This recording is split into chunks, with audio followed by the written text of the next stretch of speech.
من اجمل وارقى الفنون اللي يمكن كلنا بنبقى شغوفين ان احنا نتابعها ونتفرج عليها الفن المسرحي. المسرح بشكل عام بيسمى ابو الفنون لانه بيضم ميكس كده من الفن الغريب والجميل جدا جدا واللي محبب لكل الناس، وهو الفن التمثيلي والغنائي وايضا الاستعراضي، بيقدم الاستعراض الراقي الجميل. المسرح من الحاجات الحلوه اللي مهما مر الزمن عليه بيبقى محتفظ ببريقه، محتفظ بكيانه، ليه كده جزئيه خاصه في قلوب الناس، في قلوب الجمهور. كمان المسرح اهميته مش بس بترجع ان هو بيقدم فن، نوع من التسليه او الترفيه للناس اللي بتتفرج او المشاهدين، لكن كمان اهميته بترجع ان هو بيقدم قضايا من الواقع، من المجتمع، بيعالج قضايا كتير جدا، سواء كان مسرح تراجيدي بيقدم دراما او نوع من الفن التراجيدي، او مسرح كوميدي. في برضو بعض المسرحيات الكوميديه اللي بتقدم بعض السخريه على بعض القضايا اللي في المجتمع، بتنتقد ده بشكل مضحك وبشكل ساخر الى حد ما. النهارده عايزين نتكلم عن المسرح، نعرف المسرح في مصر في الكام سنه الاخيره وصل لحد فين، الى اي مدى لسه في جمهور للمسرح بكثافه في مصر. هنتكلم النهارده مع ضيفنا العزيز، الحقيقه ان هو نقدر نقول ان هو فنان شامل، ايضا هو ممثل ومخرج مسرحي وايضا سيناريست وكاتب، قدم العديد من المسلسلات وكتب العديد من المسلسلات، من اشهرها مسلسل يوميات زوجة مفروسة. رحبوا معايا النهارده بضيفي العزيز استاذ سلام ريان، سيناريست وممثل ومخرج مسرحي. اهلا بيك استاذ سلام. اهلا وسهلا بيك. اهلا بيك. صباح الخير وصباح الخير على كل الساده المشاهدين، وان شاء الله باذن الله يعني ايام كده ونستقبل سنه جديده ان شاء الله. ربنا رب يعود على كل الامه رب العربيه بخير ان شاء الله باذن الله. ان شاء الله باذن الله. اخبار المسرح ايه؟ المسرح كفن راقي، يعني كل شخص بيحب يتفرج عليه سواء كان صغير او كبير. الناس حتى كبار السن لازالوا في مصر عندنا بيهتموا جدا بالمسرحيات، وتلاقيهم دايما خلال التلفزيون بيقلبوا على القنوات القديمه عشان يشوفوا المسرحيات القديمه. دي حقيقة. أهمية الفن المسرحي وقد إيه الفن المسرحي عندنا في مصر بيلقى قبول كبير. المسرح غذاء للروح، يعني زيه زي الاكل والشرب. واحنا اصلا ثقافتنا مسرح من البدايه خالص. يعني زمان الفنان اللي بصفه اللي احنا في قناه مصر الزراعيه، الفنان زمان اللي ما عندوش مسرح زي الفلاح اللي ما عندوش ارض. صحيح. كانت كده معموله كده بالظبط. وكان المسرح زيه زي الحاجات الاساسيه زي التعليم وزي الشغل، يعني لازم كان اساسي جدا لكل اسره وكل عيله انها تروح المسرح، لان المسرح كان الرسائل والتوجه وثقافتنا كلها مبنيه من خلال المسرح طبعا. يعني فوجوده مهم جدا في حياتنا، ما يقدرش حد ينكر حاجه زي كده. ممكن بس يكون المسرح مر فترات كان فيها اختفاء، بس حاليا دلوقتي يعني ان شاء الله باذن الله ابتدى تاني الناس ترجع يرجع تاني. وده برضو راجع الفنان ما عندوش مشكله انه يشتغل، بس محتاج امان، يعني محتاج مسرح ومحتاج طبعا. انتاج دعم. علشان برضو النهارده الناس بتنادي ليه نجوم السينما الكبار مثلا زي الاستاذ هنيدي مثلا والاستاذ شريف منير والاستاذ احمد السقا وهاني رمزي ومحمد سعد. كل الناس دي كانت نجوم مسرح ما شاء الله زمان، وكانوا مكسرين الدنيا. وكانوا عملوا ازدهار في المسرح القطاع الخاص في بداياتهم كمان، يعني هم في بداياتهم ظهروا من مره واحده. فضل الناس تنادي ليه ابطال السينما ما ترجعش تاني. ما هو اي ممثل برضو محتاج جنبيه مقومات نجاح. مسرح كويس، انتاج كويس زي ما قلنا، علشان يقدر يبدع ويشتغل تاني. هو بيشتغل سينما بيشتغل شهر او 2 في السنه، المسرح بياخد مجهود الاكبر. بس تسالي اي فنان، يعني كنت لسه بشوف لقاء الاستاذ محمد هنيدي من فتره، كان اخر حاجه عملها هو مسرحيه ترقيعه. فهو حاليا دلوقتي بيعمل عرض اسمه 3 ايام في الساحل، وطبعا ده خبر مفرح جدا. الاستاذ هنيدي يعني ليه باع كبير جدا في المسرح يرجع تاني للمسرح. وده طبعا راجع لمنتج جريء الاستاذ مجدي الهواري، يعني هو اللي مرجعه بحاجه زي كده. فكان في لقاء فبقول انا استغربت ان انا فوجئت ان اخر عرض ليا من 16 سنه، فقد ايه البعد. طبعا. واسال اي فنان حقيقي تقول له تكمل ايه، يقول لك كمل مسرح، بس لابد من المقاومات يعني. فحاليا المقاومات دي ابتدت تبقى موجوده بشكل كويس. وطبعا زي ما بنقول في كل مره يعني صاحب الحركه والحماسه دايما الفن فيه غيره. طبعا. كان عندنا اختفاء. الاستاذ اشرف عباية لما جه وعمل مسرح مصر، كان انا قلت تعبير قبل كده، هو كان المسرح كان شارع مظلم، هو نوره تاني. فابتدى يكون في غيره عند الفنانين هنرجع مسرح تاني. والجمهور متقبل يعني. النهارده حتى عروض الشباب النهارده يعني كل عروض الشباب يعني كومبليت، يعني الناس حابه، بس فين يلا نعمل. صحيح. يلا. بمناسبه تجربه مسرح مصر، انت شايف التجربه دي ازاي وهي بتضم طبعا قامه كبيره زي الفنان القدير اشرف عبد الباقي وكوكبه من الشباب الموهوبين جدا جدا؟ قد ايه التجربه دي نقدر نقول ان هي نجحت ورجعت تاني الناس ترجع للمسرح من خلال حتى الذهاب للمسرح تحديدا، او من خلال المشاهده او المتابعه عن طريق التلفزيون. قد ايه التجربه دي فرقت مع الناس كتير قوي؟ طبعا زي ما قلت لحضرتك كان في اختفاء للمسرح، ما كانش فيه مسرح خالص. وكان الناس بقى خلاص بقى، حتى الجيل الجديد كانت ثقافته كلها يا اما الفيديو اللي هو التلفزيون يا اما السينما. الاستاذ اشرف لما جه حابب الناس في المسرح تاني، يعني لما ترجع يعني حتى احنا مثلا في عروضنا ابتدت الناس تقول لك انت عندك مسرحيه، الله انا جاي اتفرج، تبقى انت عامل زي مسرح مصر. فالاسم واللي عمله الاستاذ اشرف عمل عند الناس فلاش باك ان لا مسرح تاني ونرجع تاني نشتغل مسرح يعني. فهو كان صاحب وطبعا مش لوحده يعني، في برضه الاستاذ خالد جلال على فترات الورش بتاعته، من اول ورشه بتاعته اللي كان فيها اول دفعه الاستاذ بيومي فؤاد والاستاذ احمد فتحي، مرورا بقى بحمزه العيلي لحد ما خرج علي ربيع وقصقص وكريم عفيفي. فيمكن كنا بنتكلم من فتره ان اساس اي ازدهار فني بيحصل في السينما او بيحصل في التلفزيون ناتج عنه مسرح.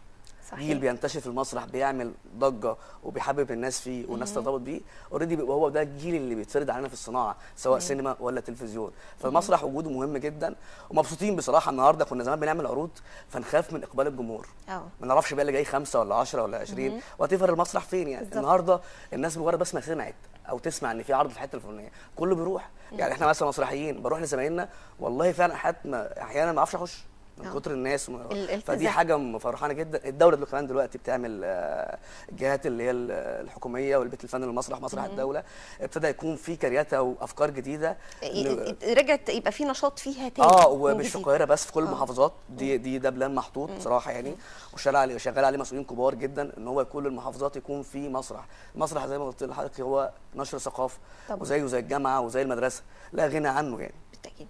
طب حضرتك كمؤلف وسيناريست، انت شايف ان في ذكاء في اختيار الموضوعات اللي بيتم تقديمها من خلال مسرح مصر بالتحديد، بحيث ان الموضوعات اللي بتقدم ينفع طفل صغير يشوفها، ينفع شاب في فتره المراهقه يشوفها، الناس الكبار تشوفها؟ هل الموضوعات دي كان في اختيار ليها من منطلق ان هم يجذب كل فئات المشاهدين، ما يبقاش اللي بيقدم مثلا مخصص بس للاطفال او للشباب او لكبار السن؟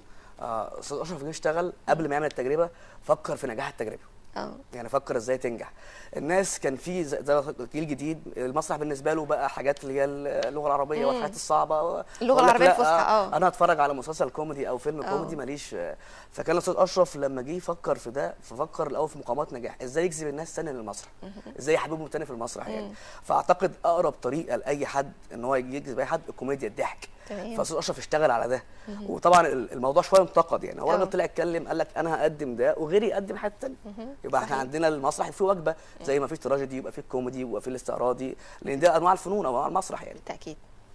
طبعا حضرتك ليك يعني تجارب عديده في الدراما المصريه، ومن اشهرها طبعا مسلسل يوميات زوجة مفروسه طبعا. اللي حقق نجاح كبير جدا وكسر الدنيا في الكذا جزء منه، كان 3 أجزاء تقريبا. لا 4 أجزاء. 4 أجزاء. الحقيقه ان هم كانوا متشافين جدا جدا. كلمني عن التجربه، كلمني عن ايضا الفنان الكبير سمير غانم، ازاي كان بيتعامل مع كرو العمل، انتوا كشباب بيقابلكم ازاي، يتعامل معاكم ازاي؟ طبعا برضه بحس ان احنا بنتكلم عن مسرح. تجربتي في يوميات زوجة مفروسه ككاتب وممثل جاي من المسرح برضه. ان انا تم اختياري من المسرح. خبرتك كمان جت من المسرح. اختياري اصلا من المسرح. يمكن انا قلت الكلام ده قبل كده، تم اختياري من المسرح. كان موجود المخرج والمنتج الاستاذ احمد نور بيتفرج على العرض ليا، بعد العرض ثاني يوم مباشره قال لي نفس المجموعه دي انا عايزها معايا في المسلسل وهتشتغل كممثل وككاتب يعني. الاستاذ سمير غانم طبعا احنا ده يعني معشوق الاجيال كلها يعني. مين النهارده حتى النجوم اللي شغاله النهارده في السينما يعني تقول له مثلك الاعلى مين في الضحك، دايما ذكر اسمه استاذ سمير غانم يعني. فطبعا الوقوف قدامه ده كان ربكه وفضه وحاجه. احنا كنا قبلها كده رحت انا ومجموعه كنا اسمها عيله ميامي، المفروض ان احنا قرايب داليا البحيري جايين من دمنهور عشان نقدم في عرب والتلن. المفروض ان الاستاذ سمير غانم في المسلسل دوره هو جار داليا البحيري اللي هي انجي في المسلسل يعني. المفروض يحصل بينا مفارقات واحداث يعني. فازاي احنا بنحضر نفسنا كجيل بقى صغير هنقف قدام سمير غانم، خصوصا ان هو من عمالقه الكوميديا في مصر طبعا يعني. ورايحين نمثل كوميدي يعني رايحين احنا دكاتره قلب ورايحين يعني الغلطه بفور على طول. مفيش طبعا وفي شهاده تتقال، يا اما نبطل يا اما نكمل صحيح. يعني. فكان رعب ابن لذينه لحد ما هو بقى دي بقى الاستاذ بقى هو ده من غير ما احنا نتكلم هو حس يعني اللي هو المجموعه دي لازم تفك يعني. فقبل ما نصور اول مشهد لينا كان بقى هزار بقى ونضحك، قعدنا نتكلم في حاجات ثانيه بعيده عن المسلسل خالص، انتوا مين بقى والمسرح والحاجات، لحد ما داب الفروقات اللي بيننا. حسينا احنا قاعدين مع حد زميلنا وحد قدر مرحب بينا. يحتويكم بشكل فجينا كبير. نشتغل المشهد مش حاسين بقى خلاص ان يعني دي الخضه والرهبه والاستاذ سمير اللي هو اوريدي عمل ده. ودي صفه في كل الاساتذه الكبار حقيقه يعني. لما يكون داخل وجه جديد او حد جديد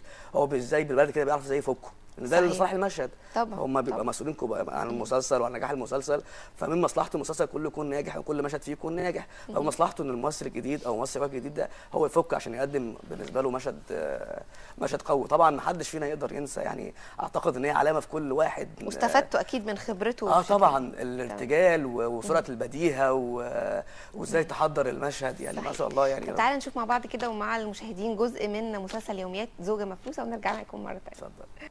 رجعنا معاكم مشاهدينا من جديد مع ضيفي العزيز طبعا استاذ سلام ريان، الكاتب والمخرج ايضا المسرحي والممثل طبعا. استاذ سلام، هل تجربه ان يكون المسلسل 3 اجزاء او 4 اجزاء زي ما حضرتك قلت لنا، هل التجربه ما كانتش مخيفه؟ يعني لما نجح الجزء الاول والثاني وبدات تخش في الثالث ما كنتش خايف ان مستوى المسلسل ممكن يقل شويه عن النجاحات السابقه، ولا كان عندك الحافز ان انت تكتب يعني افضل من اللي كتبته قبل كده؟ نجاح الاجزاء بيبقى راجع طبعا لرد فعل الجمهور وشريحه المسلسل بتتكلم في ايه، طبيعه المسلسل اجتماعي بيحكي عن العلاقه الاسريه، ما اعتقدش ان في اهم من كده يعني مسلسل ممكن. ولا العلاقه الاسريه دايما طول الوقت في تطور، دايما طول الوقت في اللي هو يعني مشاكل الاطفال 6 سنين غير لما يكون 7 سنين غير 8 سنين، وده اعتقد كنز الاسره للاطفال او ابنائهم يعني. فاحنا كان كل ما تكبر الاولاد كل ما احنا عندنا مشاكل جديده، كل ما احنا عندنا تطورات جديده بتحصل في الحياه الاسريه، فكنا بنشتغل على الجزء الجديد يعني. وبعدين برضو الحماس بيبقى زي ما حضرتك جاي من الجمهور طبعا. الناس بتسال دايما الجزء الثاني فتعمل الجزء الثاني، وطبعا القرار طبعا براجع طبعا ان انت تكتب جزء جديد، او الاستاذ احمد نور طبعا هو قائد المركب وهو مخرج العمل والمنتج كمان يعني هو كمان صاحب الفكره، هو قائد الكتيبه كلها في زوجة مفروسه يعني. فالجزء الثاني ينجح فتلاقي الناس عايزه جزء ثالث، فتمام ثالث فتلاقي الموضوع تصاعد فعايزين جزء رابع. فاعتقد نجاح المسلسل جاي لشريحته او طبيعته ان هو بيتكلم عن الحياه الاسريه، فدايما الاسره بتشوف نفسها في الزوجه، الزوج بيشوف نفسه في الزوج، الابناء الصغيره بيشوفوا نفسهم في الابناء، فيعني حاجات زي كده. كنا برضو بنخلي بالنا واحنا بنكتب ان احنا برضو نبقى عندنا قيم وعندنا نرصد الاعداد بشكل كويس، ان احنا برضو خلاص احنا تقدموا كمان رساله بقى الرساله بقى في خلاص بقى في مشاهده كبيره جدا ما شاء الله للمسلسل على مدار اجزائه، فبقت مسؤوليه لكل صناعه من تمثيل لتاليف لاخراج. والحمد لله اعتقد يعني ان رد فعله في مصر والوطن العربي عمل حاجه قويه جدا يعني، وان شاء الله باذن الله يعني احتمال يكون في جزء خامس يعني ان شاء الله. طب جميل ان شاء الله ان شاء الله باذن الله. طيب يعني انت كمؤلف وكسيناريست قد ايه المؤلف بيبقى عليه دور كبير جدا ان هو يقدم قيمه للمشاهد طبعا.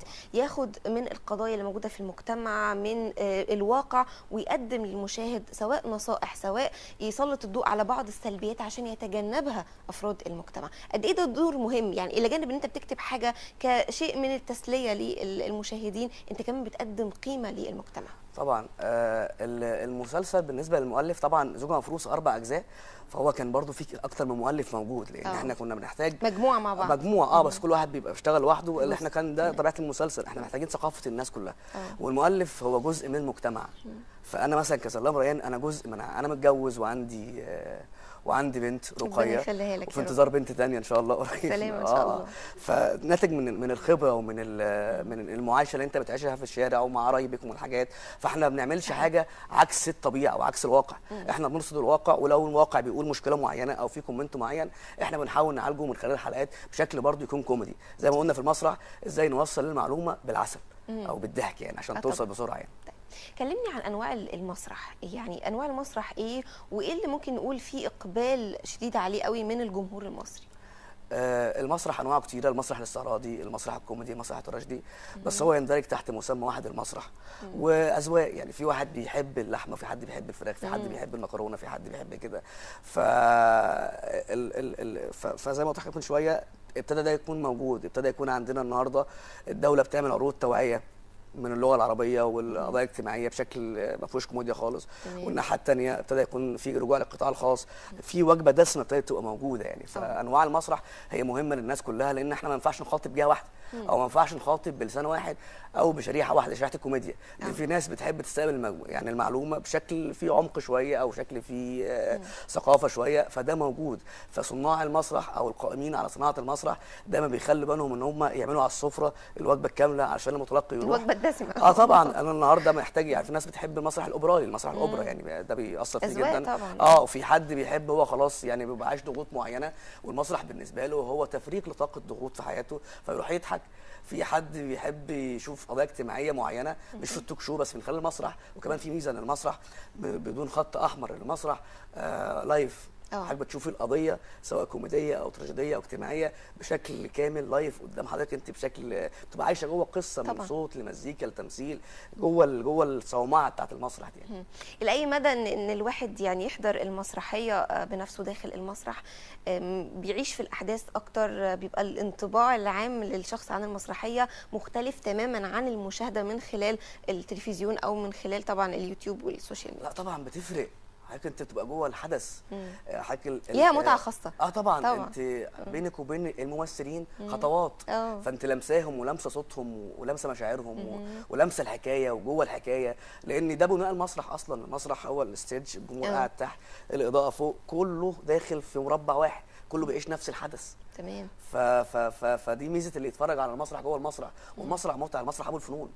يعني انا في ناس كتير جدا مثلا انا اكلمه 40 سنه 45 سنه او حتى شباب يبقى اول مره يخش مسرح، اروح بعديها الاقيه لوحده راح من غير ما اعزمه، الاقيه لوحده هو خلاص اندمج. دخول المسرح متعه يعني ما بعدها متعه يعني. جميل جدا. طيب قولي بقى قد ايه السوشيال ميديا خدمت الفنان الصغير اللي لسه داخل الساحه جديد؟ هل خدمته ولا في بعض الاحيان ما بتبقاش يعني حلوه قوي بالنسبه له؟ هل نقدر نقول ان هي سلاح ذو حدين السوشيال ميديا بالنسبه للفنان؟ بتستخدم في ايه؟ بتستخدم في ايه؟ يعني كان في حاجه كده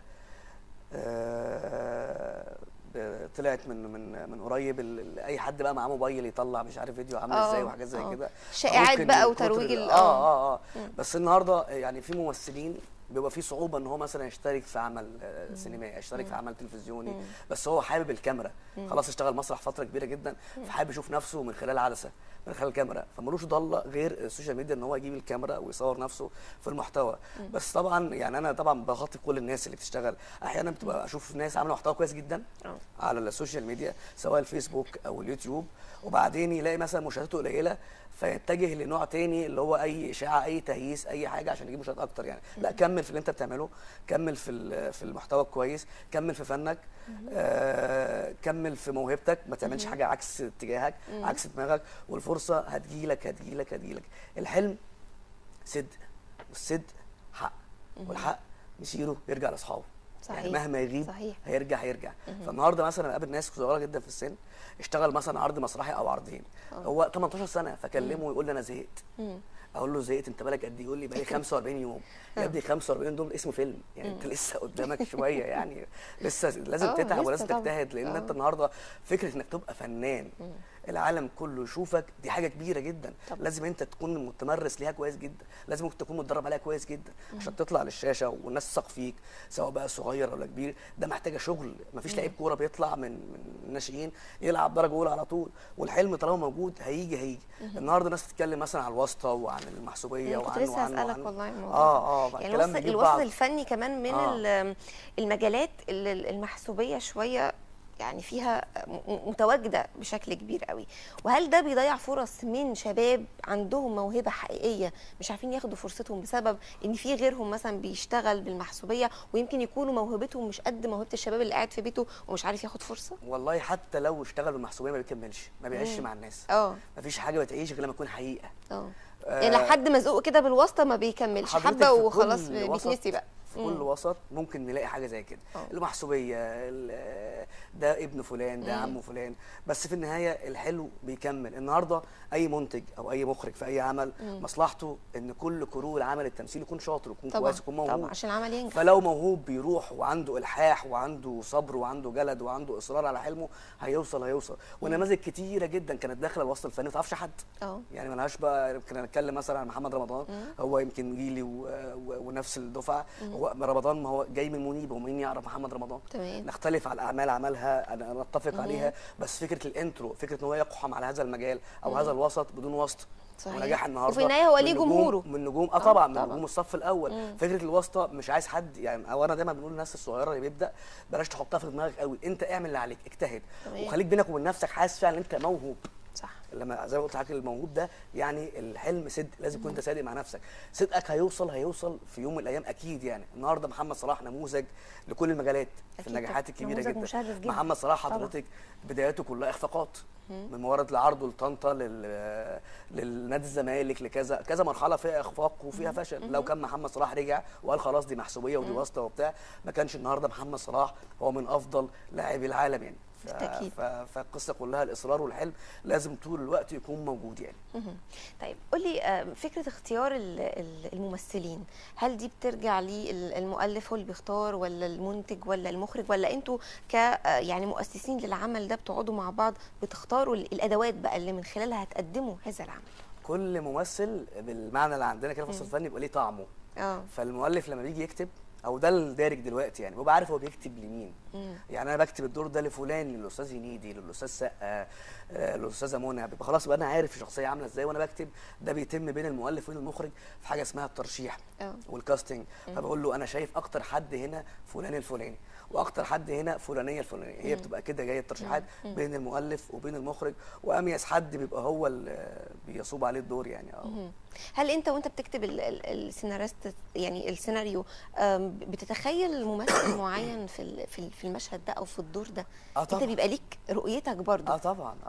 وده المؤلف الشاطر بيبقى متابع الممثل بتاعه كويس جدا جدا، وعارف هو يقدر يروح فين وما يقدرش يروح فين، وازاي ممكن يخليه يكتشف مناطق جواه مع المخرج. طبعا المخرج هو قائد العمل التمثيلي. المؤلف بيخترع الحاله او بيصنع الحاله على الورق، المخرج بيعمل لها الروح والدم بتاعها يعني. فالمؤلف الشاطر هو اللي عارف مين ممثلينه. يعني مثلا في المسرح انا عندي فرقه اسمها فرقه المارونيت، برضو بنحاول بنجتهد يعني طول الوقت ان احنا نقدم عروض كويسه، وفي جمهور ما شاء الله الحمد لله يعني. في كل عروضنا بيبقى في اقبال كويس جدا.